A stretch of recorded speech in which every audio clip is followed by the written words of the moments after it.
The first thing we're going to do is start at the basics and work up. We're going to start talking about the bones of the knee joint, and there are 4 bones that we need to consider.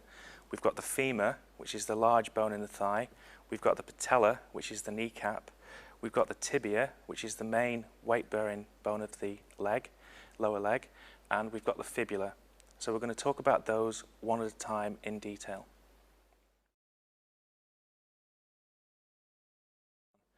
This is a femur. It's a right-sided femur, and we can tell that because the femoral head points towards the hip joint.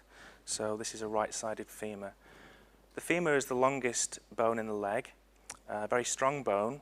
We're going to start at the top and work our way down. This part is called the head of the femur, which is the part that makes up the hip joint, and we're going to talk later about how the fact that the hip joint is much more stable than the knee joint from the bone point of view.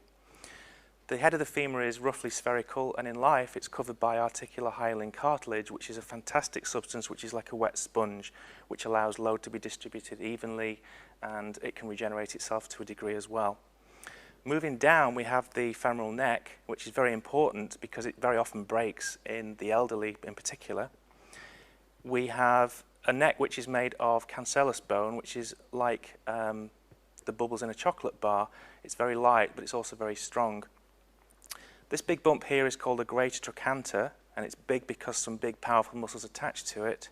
Working our way down, we have a smaller bump called a lesser trochanter, which some other muscles attached to.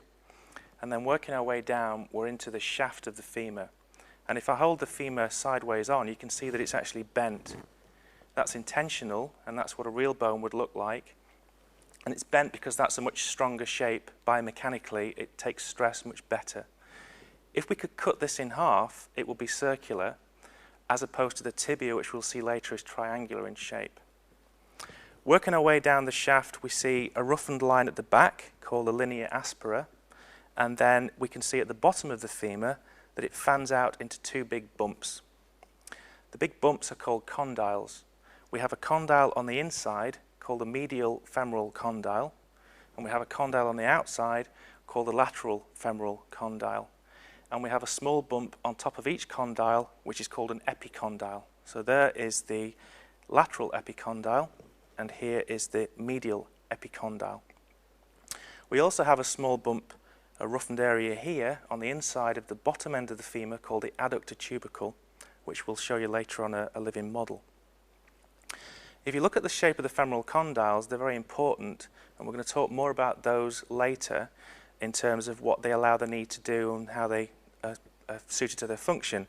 But basically, in life, this bit here is all covered again in articular hyaline cartilage.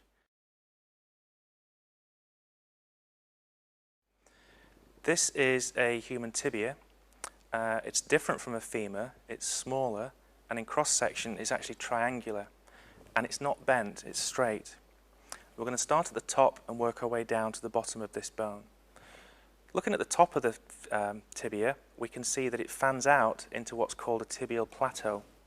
This is the part of the knee that meets the femoral condyles that we showed you earlier on in the clip. We have a medial tibial plateau and a lateral tibial plateau.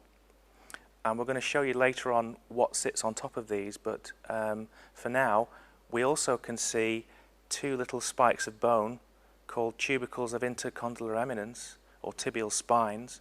That's where your cruciate ligaments come from. If we look at the tibia from the side, as I say, we can see that it's straight, but we can also see a big bump here. This is called the tibial tubercle, or the tibial tuberosity, and that's important because that's where the powerful quadriceps muscles grab onto the tibia. And in somebody who's very muscular and very athletic, that would be even bigger. This actually came from somebody who wasn't particularly well built. If we work our way down, we can see that the tibia has 3 borders. In life, a fibula joins onto the side of it and articulates at the top and at the bottom. At the top, it articulates in the superior tibiofibular joint, and at the bottom, it articulates at the inferior tibiofibular joint. Working our way down to the very bottom of the tibia, we can see this lump of bone here, which is called a malleolus. 2 of them together are called malleoli, and they form the ankle joint. The medial malleolus is actually part of the tibia, whereas the lateral malleolus is actually part of the fibula, which we don't have here at the moment. And if we look underneath, this is where the ankle joint sits, okay? And again, as with the femur, the top and the bottom are lined with this articular hyaline cartilage as a shock absorber.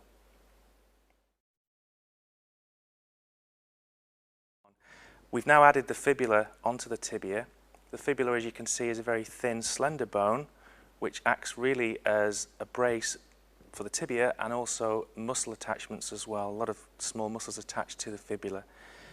The fibula has a head and a neck and a shaft, and at the bottom the fibula has a malleolus, the lateral malleolus, which makes up part of the ankle joint, and three ligaments attached to that bony prominence. We're now going to add the patella to the femur. The patella is a sesamoid bone, which means it's a bone embedded inside a tendon. There are quite a few sesamoid bones in the body, but the patella is the largest example of one. We're going to talk later about why the patella is so important and good at what it does, but for now let's talk about what it is and where it is. The patella is shaped like an inverted teardrop, and it sits normally in the channels between the two femoral condyles. It's lined at the back again with articular hyaline cartilage, which is very slippery, and it should move up and down nice and smoothly. The quadriceps muscles go into the patella at the top, and at the bottom the ligamentum patellae, or the patella tendon, continues and inserts into the tibial tuberosity. So when the quadriceps contract, the patella moves up and the tibia is pulled round into a position of extension. This is a picture of the lower end of the femur to show the situation of the patella in the channels between the femoral condyles. This is what's known as a skyline view, and we actually have an X-ray which we're going to cut to after this to show you what this view looks like on an X-ray. This is a picture of a skyline view of the patella to show how it sits within the two channels between the femoral condyles. This model shows you the importance of the patella. What you can see here is the red femur and the red tibia without a patella, and what you can see is that the white band represents the patella tendon. Without a patella, this band approaches the tibia parallel to it, and it works at a very, very poor mechanical advantage. If Caroline now pretends to give it a patella, you can now see that the angle of approach increases, which makes the quadriceps work much more efficiently to pull the tibia round into extension.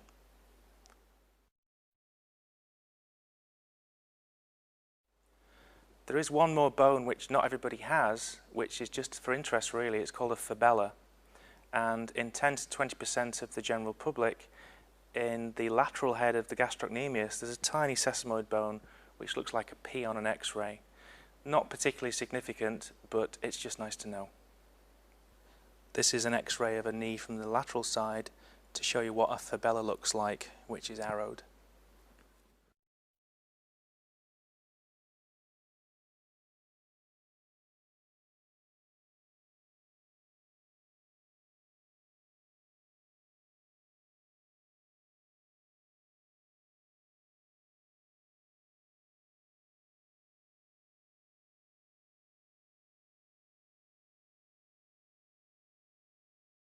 About the bone there, we're going to start by talking about the collateral ligaments. Collateral means either side, and it makes perfect sense to put ligaments on either side of the knee joint. If we put the ligaments at the front and the back, that wouldn't work because they'd get in the way. So what we do is we put a ligament on the inside and a ligament on the outside of the knee, which are mainly responsible for controlling excessive movement sideways in the knee.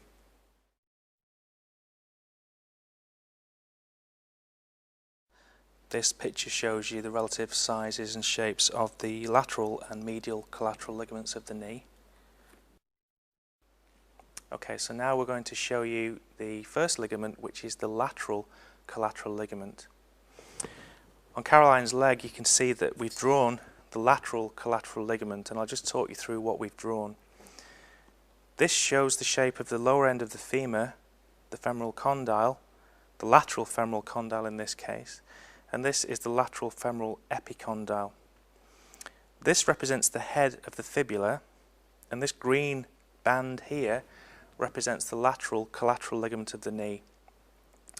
It's very strong, very tough, and it's cord-like, and it basically is the shape of your little finger, and it sits between these two bony points here, and we're going to talk later about what movements it controls.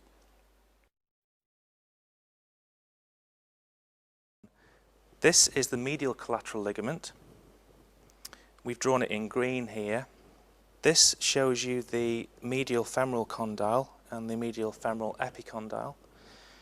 Here we have the medial side of the tibia, and we have the medial collateral ligament going between the two bones. It's different in shape from the lateral collateral ligament. The medial ligament is a broad flat band which also inserts part of its fibers onto the medial meniscus, which is not the case on the lateral side of the knee. That's one of the reasons that the medial meniscus is so commonly injured in conjunction with injuries to the medial collateral ligament. The medial collateral ligament is about 9 or 10 centimeters long.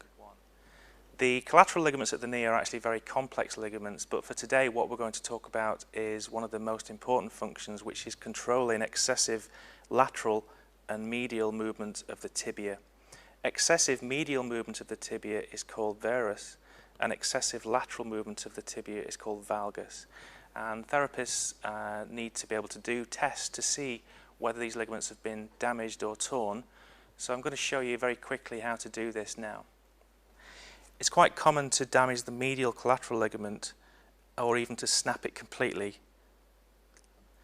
If we have a patient with a suspected medial ligament problem, we can test for this by doing what's called a valgus stress test, which is quite simply if we hold onto the leg, flex the knee to about 20 or 30 degrees and apply a force with my right hand, trying to elicit an abduction movement of the tibia. If the leg moves too far, that suggests that the ligament's been completely ruptured. If that is painful, it suggests that there is intermediate damage of the ligament, maybe just a few fibers that are torn. And that's called a valgus stress test. If we had a patient with a suspected lateral collateral ligament injury, we would do what's called a varus stress test. And this involves taking the tibia medially in an attempt to elicit any pain or instability. If the tibia moved too far medially, it may suggest a rupture of the ligament, or if it was painful, it may suggest an intermediate injury with a few fibers being torn. So that's called a varus stress test.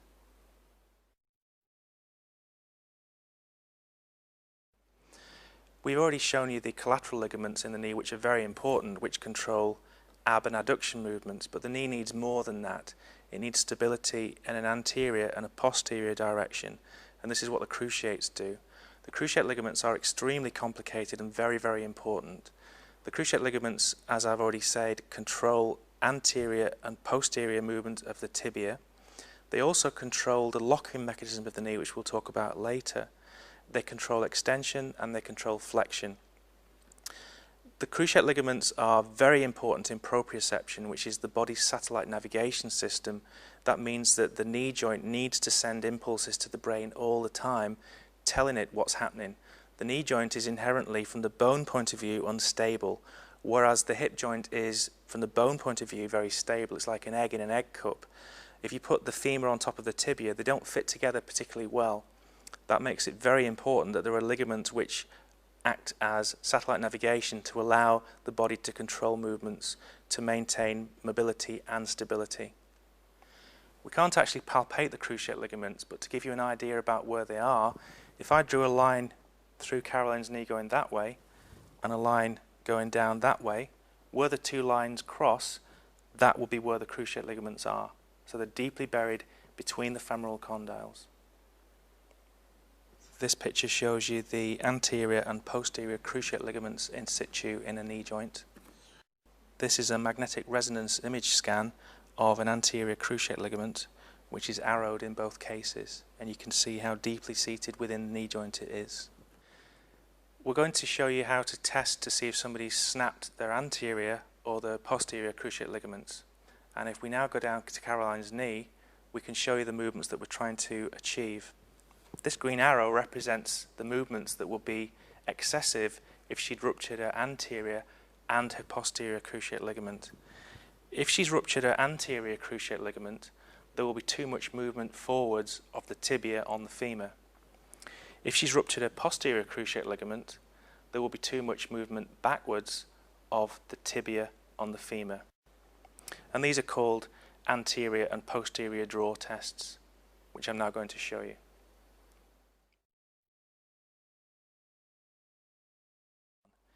If we suspect that Caroline has a ruptured anterior cruciate ligament, there's a way that we can test to elicit excess movement, and it's called a PA draw test, or an anterior draw. We flex Caroline's knee to about a right angle and we sit gently on her foot, and by pulling the tibia forwards we can assess whether there is too much translation of the tibia. In a person who's got a ruptured anterior cruciate ligament, this will be far too great, this movement, and you'll actually see the tibial tubercle come forwards.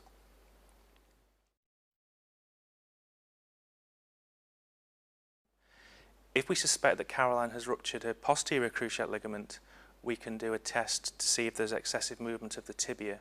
In this case, the movement will be posteriorly of the tibia on the femur. So we flex Caroline's leg to approximately a right angle, we sit on her foot gently, and by putting our thenar eminences on the anterior border of the tibia and pushing, we can elicit excess movement of the tibia on the femur. And that's called an AP draw because we're going from anterior to posterior, or it's also called a posterior draw. And a positive result would be excess movement posteriorly of the tibia on the femur.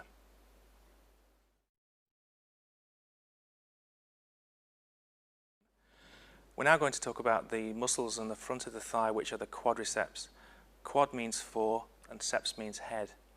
There are four distinct muscle groups here, and we're going to show you on Caroline's leg where these muscles are. The first muscle we're going to talk about is one called vastus medialis, which is on the inside of the thigh. All of the quadriceps extend the knee. Vastus medialis has got a particularly important function which we'll talk about in a few seconds. Vastus medialis is on the medial side of the femur. On the outside of the femur we have a muscle called vastus lateralis. In between the two and deeply buried we have a muscle called vastus intermedius, and then on top of that we have a muscle called rectus femoris, which is the odd one out because as well as extending the knee, it actually flexes the hip as well, because it actually crosses over the hip joint and it comes from way up here. These three photographs show you the components of the quadriceps group. Going from left to right, we have vastus medialis on the inside and vastus lateralis on the outside. The middle picture shows rectus femoris, and the far right picture shows vastus intermedius. What we can see here are arrows to represent the pull of the various quadriceps muscles. The patella has been shown in blue here. What's important to realize about vastus medialis is that its pull is extremely oblique. You can see how it's pulling at a very oblique angle here. It has to do that because the other three quadriceps are pulling laterally. So for the patella to move up and down as it should, it needs to be this pull needs to be counteracted by the oblique pull of vastus medialis. So the end product of this is that when the patella moves, it moves that way. This picture shows you the impact of vastus medialis on the eventual direction of movement of the patella. What we're going to talk about now is some basic biomechanics of the knee. One of the important concepts to learn about is the Q angle or the quadriceps angle. I'm going to show you how to draw the Q angle on Caroline's leg. So if we can look at Caroline's leg now, what I've tried to show you here is how you would actually go about calculating somebody's Q angle. What we actually do is we draw a horizontal line bisecting the patella horizontally, and then we draw a vertical line going straight down through the middle of the patella and through the tibial tuberosity. So we've effectively created crosshairs over the middle of the patella. Then to calculate the Q angle, we draw a line from the middle of this crosshairs up towards the anterior superior iliac spine. And this green angle here is Caroline's Q angle. It varies from one person to another. The figures quoted are about 15 degrees in females and about 12 degrees in males. Females have a larger Q angle because they tend to have a slightly wider pelvis, and the femurs tend to come in at a slightly steeper angle. But the important thing about the Q angle is that if your Q angle is too great or too small, it's thought that that can have severe impact on the loading and the pressures behind the patella. So it can be a predisposing factor towards patellofemoral pain. This picture shows you the Q angle.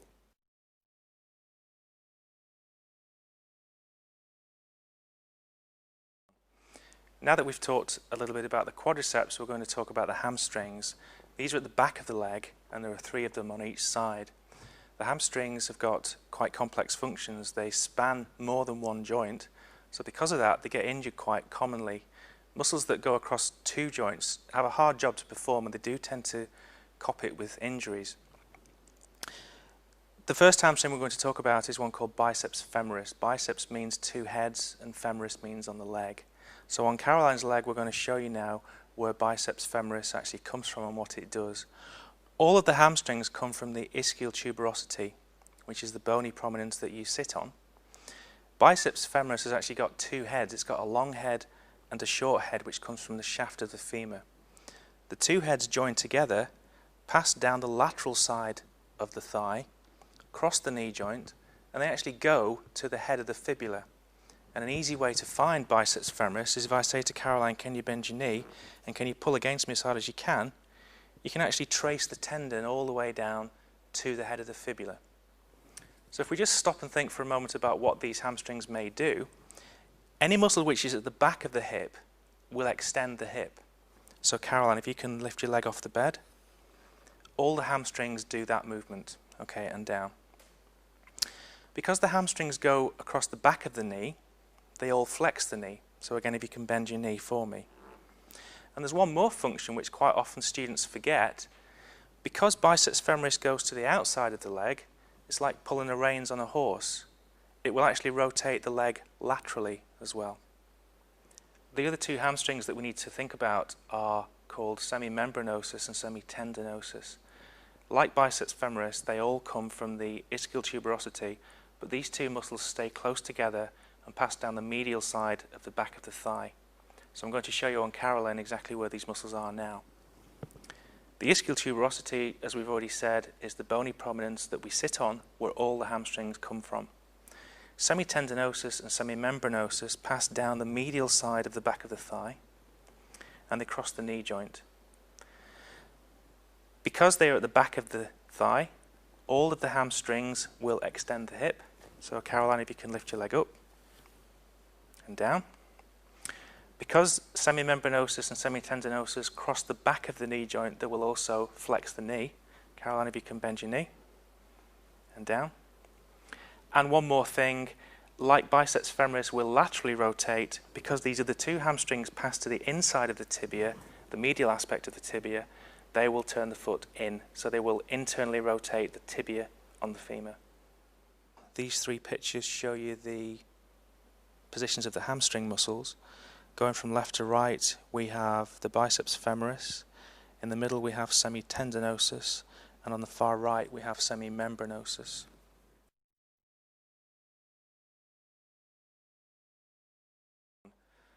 We're now going to talk about the menisci in the knee, which are very important. But before we talk about what they are and where they are, we need to talk about the knee joint in general. And it's important to realize what makes the knee joint stable and what makes it unstable. So we've made a little model that we can show you here. This box represents the top of the tibia. And as you can see, it's stylized obviously, but the tibia is basically flat. So we have the situation where we have round femoral condyles which tend to want to roll off and don't want to stay put, which is one of the reasons why we have to put very strong ligaments in there in the first place. If we just had femoral condyles, which we've represented by this model here, they would tend to roll off whenever we flexed and extended the knee, which obviously wouldn't be good. So we need some sort of restraint mechanism. So we have restraints at either side to hold the femoral condyles in place. We have cruciate ligaments inside to stop excessive movement backwards and forwards, but we still need more. So what we have are 2 croissant-shaped pieces of fibrocartilage called menisci. And these basically sit on top of the tibia. They're not perfectly spherical, but their job is to basically cradle the femoral condyles and hold them in check. By doing so, they allow the movements of the knee to occur normally, which is very complicated. Years ago, people used to take out menisci thinking that they weren't very important, but now we realise just how important they are. So if possible, we'll try and save them. They can actually be sutured and they will regenerate, especially if they're torn in the periphery. Okay, so what we can see here is what the menisci actually do. And if I represent flexion and extension of the knee on this model, you can see how the menisci actually control and cup the femoral condyles. That's important for stability first of all, but also it's important because what now happens whenever I flex and extend my knee, I'm washing synovial fluid all over my femoral condyles, which wouldn't happen if I didn't have these menisci. So people that don't have menisci are more at risk of cartilage degeneration in later life, partly because they don't have these menisci which act like a sponge on a window, keeping it nice and moist, which is the way that articular cartilage is fed. The menisci are also important in controlling the way that the knee joint locks into place, because the knee joint isn't a hinge joint, it's a modified hinge. In the final 30 degrees of knee extension, the tibia actually locks laterally into place. So because of that, you need a muscle to unlock it. It's not just a pure hinge joint. So that's what the menisci do, and we're now going to look in a bit more detail about where they are and what shape they are. This picture shows you the relative sizes and shapes of the medial and the lateral menisci in a normal knee joint. The menisci are not quite the same shape. The medial one and the lateral one have slightly different shapes and slightly different functions and slightly different attachments as well. They're actually anchored to the tibia by what's called a coronary ligament, which means crown, which holds the ligament onto the tibia. And they are slightly different shapes as well. So if we pan down and have a look, I've tried to show you here what the menisci actually look like. The medial meniscus is much more of an elongated C shape, and the lateral meniscus is more spherical. And that's important because that's one of the ways that this locking mechanism of the knee is controlled. Okay? And here is actually a knee replacement, the femoral part of a knee replacement, and we can see now how that snuggles up and sits on there.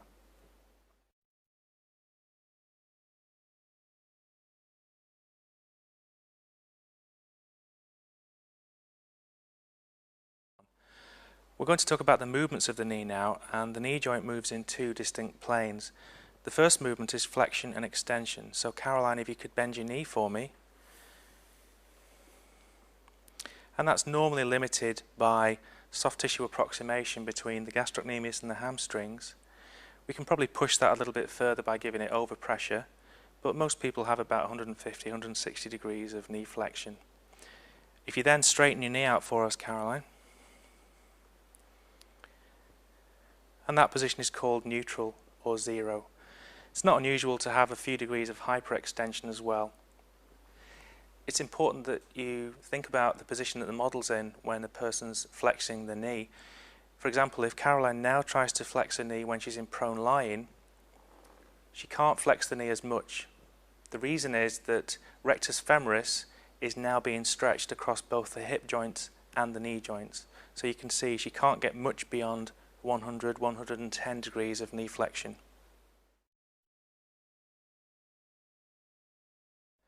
The other movement which is possible in a knee joint is rotation, and this isn't possible when the knee is extended, which is fully closed packed and locked into place, but when Caroline flexes her knees, she can rotate the tibia internally and externally.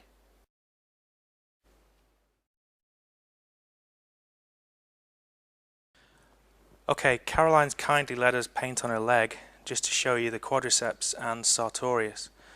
On the right leg we can see the tibia, the tibial plateau, the patella here, the patella tendon, and the quadriceps bulk.